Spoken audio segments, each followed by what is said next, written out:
బంగాళాఖాతంలో ఏర్పడ్డ తీవ్ర అల్పపీడనం రాగల 12 గంటల్లో వాయుగుండంగా మారే అవకాశం ఉందని విశాఖపట్నం తుఫాన్ హెచ్చరికల కేంద్రం తెలిపింది. దీని ప్రభావంతో రాగల 24 గంటల్లో ఉత్తర, దక్షిణ కోస్తాలో పలు చోట్ల ఒక మోస్తారు నుంచి భారీ వర్షాలు కురుస్తాయని తెలిపింది. మచిలీపట్నం నుంచి కళింగపట్నం వరకు అన్ని ఓడరేవుల్లో 3వ నెంబర్ ప్రమాద హెచ్చరిక జారీ చేసింది. ఇక తీరం వెంబడి గంటకు 40 నుంచి 50 కిలోమీటర్ల వేగంతో బలమైన ఈదురుగాలు వీస్తాయని, సముద్రం అల్లకల్లోలంగా ఉండడంతో మత్స్యకారులు వేటకు వెళ్లరాదని తుఫాను హెచ్చరికల కేంద్రం డైరెక్టర్ శ్రీనివాస్ తెలిపారు.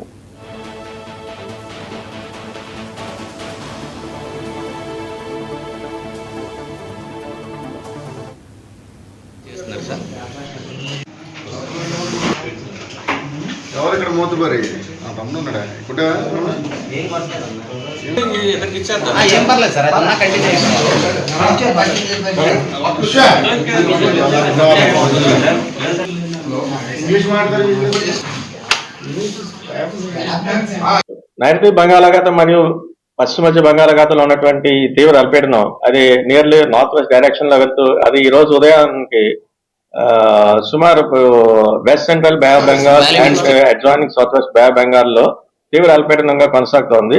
అది నెక్స్ట్ కమింగ్ 12 hours లో నియర్లీ నార్త్ వెస్ట్ డైరెక్షన్ లో వెళ్తూ డిప్రెషన్ గా మారి west central bay of Bengal లో ఉండే అవకాశం ఉంది. ఆ తదుపరి నెక్స్ట్ 24 hours లో it is likely to move in a north easterly direction. అంటే మనకి కొంచెం పక్కకి అనమాట, స్లైట్ గా కరెక్ట్ తీసుకోవడం అనమాట.